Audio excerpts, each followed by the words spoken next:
આજે અમારા સાડુભાઈના સ્નેહ મિલન છે તો બધા ભેગા થયા છીએ રિંગ રોડ અને જઈએ છીએ અમે બેસવા માટે જાનું ને ત્યાં.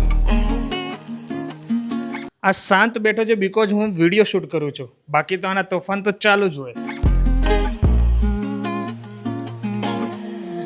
ઘણા સમય પછી બધા એક સાથે ભેગા થયા તો બહુ મજા કરી, બધા આનંદ કર્યો. હવે બસ ત્યાંથી રજા લઈને હું ઘરે જઈ રહ્યો હતો. બીજે દિવસે સવારમાં ફ્લોની મેટર્સ આવી ગઈ. હવે વિડીયો શૂટ થઈ ગયો છે, અપ્રુવલ આવે તો આપણે લાઈવ કરી દેવાના છે. મુકેશભાઈ ચૌધરીનું એક છે ને મસ્ત સોંગ આવી રહ્યું છે ગરબો. નવરાત્રી પર ધમાકેદાર ચાલવાનું છે. તમે ના જોયું હોય તો યુટ્યુબ પર સર્ચ કરીને જોયો, મજા આવશે.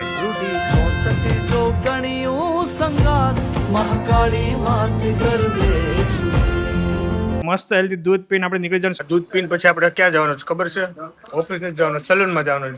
જે આ લટકે છે ને આવડા એને કાપી નાખ્યું. નીચે મળી ગયા હસુભાઈ તો પ્રોગ્રામની દિહાળી મૂકીને આપણે ત્યાંથી નીકળી ગયા. પહોંચી ગયા સીધા સલૂનમાં, કરી દઈએ હેર સેટ અને બિયર સેટ કરી દઈએ ચકચક.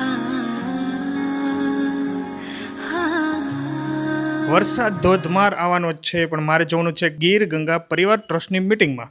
તો પછી નીકળી ગયો હું તો ભાઈ કાર લઈને. ત્યાં પહોંચતા હવે તરત કરી લીધી એન્ટ્રી અને મળી લીધું જીતુભાઈને. ગીર ગંગા પરિવાર ટ્રસ્ટનું બસ હવે મિટિંગ ચાલુ થાય અને અમારા ગામના ધીમે ધીમે સભ્યો આવી રહ્યા છે. 5 ગામની મિટિંગ હતી. 5 ગામની વચ્ચે એક મોટું જબરદસ્ત તળાવ બની રહ્યું છે. એના માટે બધાને ફાયદો થશે. 5 ગામને ગીર ગંગા ટ્રસ્ટ દ્વારા 3 હિટાચી આપ્યા છે 1-1 કરોડના. ખાલી ડીઝલ નાખો, બાકી બધું હાકો. 10 વીઘાની જગ્યામાં તમારે જેટલો બને એટલો ડેમ મોટો કરવાનો છે. ઘરે ફાઇનલી પહોંચી ગયા અને આયન્સભાઈની મસ્તી ચાલુ હતી અને બીજા ભાઈનું હોમવર્ક ચાલુ હતું. એનીવે ગાઈસ, વિડીયો આપણે અહીંયા એન્ડ કરી દઈએ. Thank you so much for watching. Like, follow, share કરવાનું ભૂલતા નહીં. આ ભાઈની મસ્તી ચાલુ જ છે. 1 વાગ્યા સુધી આઈ થિંક રમવાનું હોય. શું છે બેટા?